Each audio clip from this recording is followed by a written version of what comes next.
Bonjour à tous et merci de suivre ce 6h30. Débutée ce week-end, la 9e édition du Massa se poursuit. Le concert d'ouverture tenu dans la soirée du samedi a été marqué par la prestation d'une troupe brésilienne. Le groupe Ilé Aye a tenu le public en haleine, nous dit Serge Coléa.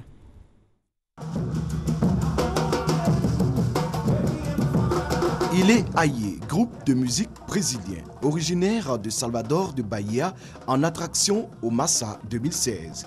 De quoi faire souffler sur la 9e édition du Massa un vent de samba.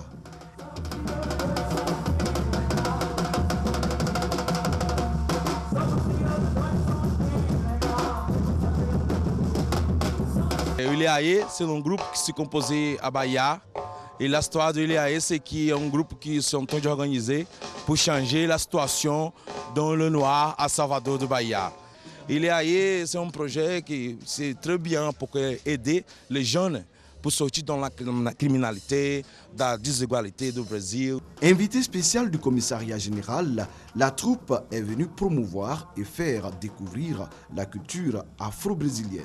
Dans une ambiance chaleureuse, les chanteurs et percussionnistes de Salvador de Bahia ont savouré ces instants avec le public.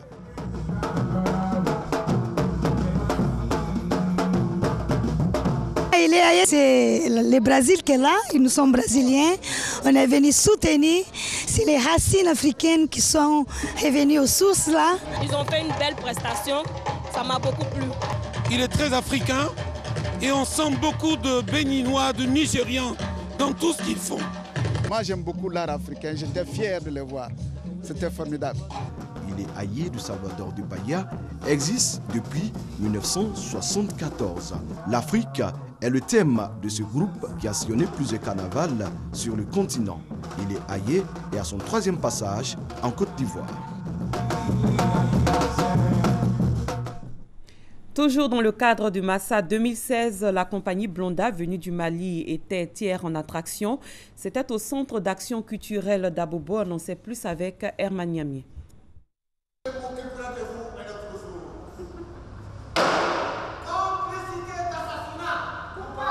C'est l'histoire d'un entrepreneur culturel poursuivi par une administration fiscale corrompue qui est racontée en 1 heure à travers cette pièce théâtrale au Centre d'action culturelle d'Abobo. Pour le metteur en scène de la compagnie Blonda du Mali, cette pièce dénonce l'état de la société. C'est des choses qui nous préoccupent et puis c'est des choses avec Alioni Frandiaï, donc qui est le directeur de la compagnie. On a beaucoup travaillé. C'est aussi un peu biographique, c'est-à-dire qu'on a connu ces situations. Cette histoire se croise aussi avec l'histoire d'un enfant de la rue qui est muet, ne s'exprime qu'en dansant et qui tombe amoureux d'une jeune fille qui vend des beignets dans la rue. Nous avons voulu quand même faire d'une pierre deux coups parce que à travers cette pièce, nous avons voulu montrer un peu le côté théâtre, le côté danse contemporaine et le côté chanson. Racontée avec humour tout en suscitant des émotions, la pièce n'a pas laissé le public indifférent. Les différents acteurs ont bien joué leur rôle. En tout cas, ont bien joué leur rôle. Vraiment, ils n'ont pas commenté en tout cas d'erreur. J'ai découvert une autre facette du théâtre. À la fin, il y a vraiment la chanson, tout ça là. C'est une nouveauté pour moi en tout cas. C'est une belle opportunité pour la population, mais en même temps pour les artistes aussi, parce que c'est le lieu de rencontre, c'est un moment de partage. Pendant une semaine, plusieurs troupes théâtrales et de danse issues de différents pays d'Afrique seront en attraction au Centre d'action culturelle d'Abobo. Les marionnettistes vont animer l'un des sites du Massa 2016 les 8 et 9 mars prochains. Ils vont occuper la scène du village d'Abata avec une dizaine de spectacles. Nos reporters Guillaume Zéré et Abou Sanogo ont rencontré ces artistes qui se considèrent comme les pères de tous les arts de la scène. Voici l'une des innovations de cette 9e édition du Massa, les marionnettistes. Pour cette édition, ils ne sont pas de la sélection officielle. Mais les 2 jours qui leur sont consacrés dans le festival sont pour eux une victoire. Nous sommes vraiment contents parce que c'est ça notre combat. que vraiment les festivals comme le Massa comme ça puissent se rappeler qu'il y a un art aussi qui est marionnette qui peuvent exploiter aussi dans leur festival. La marionnette est une figurine articulée ou non en bois, carton ou toute autre sorte de matériaux manipulés par les marionnettistes. Artistes multidimensionnels mais très peu connus, ils entendent revendiquer les premières places des arts de la scène à ce Massa. La marionnette c'est un tout, parce que c'est la mère des arts. Dans la marionnette, vous retrouvez la musique, vous retrouvez la danse, vous retrouvez le théâtre, vous retrouvez les arts plastiques, vous retrouvez le stylisme. Sur la scène d'Abata le 8 et 9 mars, les doyens Danaï Kalaïfa du Togo et Yaya Koulibaly du Mali seront accompagnés de la nouvelle génération pour une dizaine de spectacles. Nous avons la compagnie Takamou qui nous vient du Bénin. Nous avons Boniface aussi Kagambeba qui est venu. Nous aurons aussi Ivoire Marionnette. En Côte d'Ivoire, nous aurons le Gasca Théâtre et Marionnette. Nous aurons aussi la compagnie Boule de Gomme. Et il y a Patacloun qui est venu du Bénin. Avant le show, les marionnettistes réunis au sein de l'Union internationale de la marionnette, UNIMA, ont réfléchi aujourd'hui sur l'avenir de leur corporation au cours d'un atelier présidé par Jacques Trudeau, le secrétaire général de leur union. Le Premier ministre Daniel Kablan-Duncan était ce week-end sur le site du barrage hydroélectrique de Soubré. Le chef du gouvernement entendait connaître l'état d'avancement des travaux. Le barrage hydroélectrique de Soubré devrait être livré avant la fin de cette année 2016. Thomas Guessambi. Investissement majeur pour la Côte d'Ivoire et infrastructure d'intérêt sous-régional, le barrage de Soubré devrait être livré avant la fin de cette année 2016. Daniel Kablan-Duncan, le chef du gouvernement ivoirien, veut y veiller personnellement. En ce début de mois de mars, en se rendant à Soubré, le Premier ministre veut se faire une idée claire et précise du niveau de réalisation de l'ouvrage. Les images vidéo sur la présentation du projet dans son exécution ne suffisent pas à Daniel Kablan-Duncan. Ses pas vont se diriger sur les différents chantiers.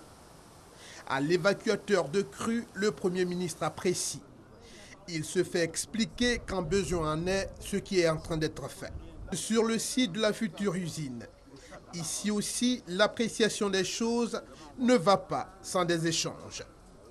À la fin, c'est un chef du gouvernement visiblement satisfait de la visite qui se confie à la presse. Nous sommes venus voir l'avancée et de ce que je crois comprendre, on est en avance par rapport au calendrier. Il est possible même qu'on gagne pratiquement une année par rapport au calendrier. C'est une bonne nouvelle pour le pays et pour la région.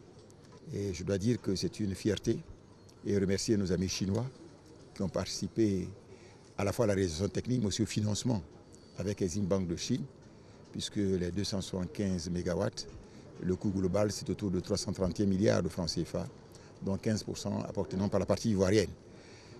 La construction du barrage de Soubré est un projet qui date des années 80. Plusieurs fois reporté pour des raisons multiples, c'est le 25 février 2013 qu'il prend réellement forme avec la pose de la première pierre par le président de la République, Alassane Ouattara. Quelle est la situation des femmes du secteur du vivrier, ces femmes qui occupent une place de choix avec 85% de la production nationale? En prélude à la journée internationale de la femme prévue le 8 mars, notre reporter Grace Kando est allée à la rencontre des femmes du vivrier à Toumoudi, Djekanou et Oumi. Oussou, village situé dans le département de Toumoudi. Il est un peu plus de 7 heures. Dame Afoué-Konan est à la tâche. Elle se prépare à vaquer à ses travaux champêtres. Comme Afoué, elles sont nombreuses ces femmes qui s'adonnent à la production de cultures vivrières dans cette région. Selon elle, cette activité nourrit son homme. L'argent lui permet de pouvoir scolariser les enfants. En tout cas, ça va. J'aimerais que nos sœurs qui sont en ville viennent au village. Même si tu demandes une parcelle, ça te suffit. Ça peut te donner un peu d'argent. Pour une meilleure organisation, ces femmes productrices de cultures vivrières se regroupent en coopérative. Les femmes se rendent au champ chaque jour en parcourant des kilomètres. Des chansons sont entonnées pour s'encourager.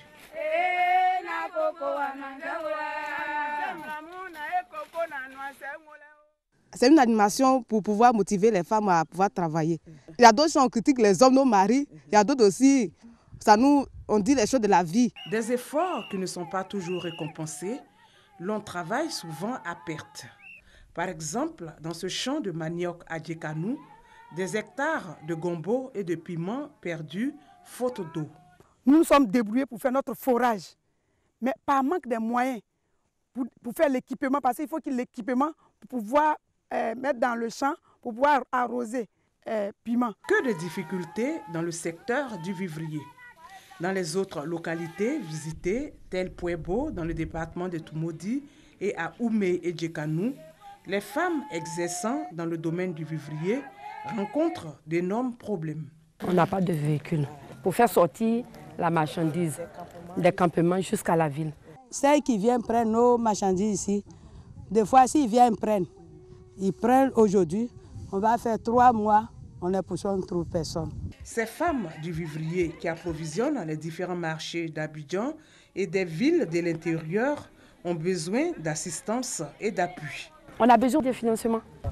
Ça va nous servir à développer ce qu'on fait, aider les femmes à se prendre en charge. On veut lutter contre la pauvreté.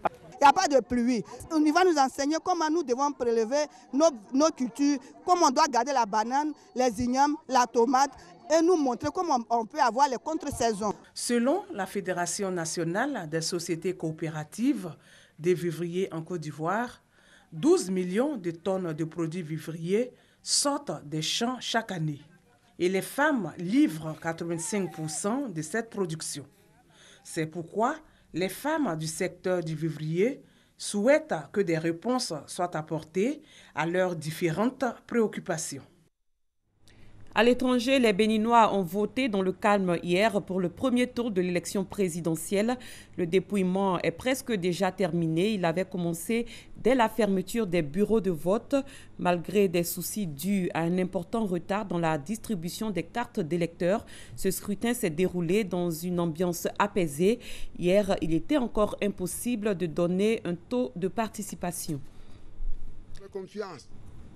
À Khartoum, au Soudan, des milliers de personnes ont assisté hier aux funérailles du dirigeant islamiste Hassan al-Tourabi. Cette figure religieuse et politique était passée dans l'opposition du président Omar el-Béchir. L'ancienne première dame des États-Unis, Nancy Reagan, est décédée hier à Los Angeles d'une insuffisance cardiaque.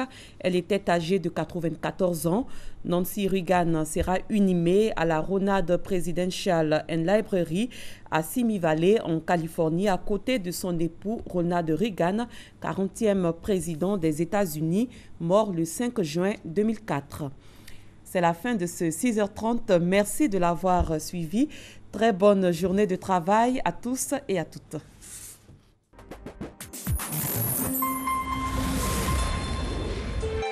RTI 1, la chaîne qui rassemble.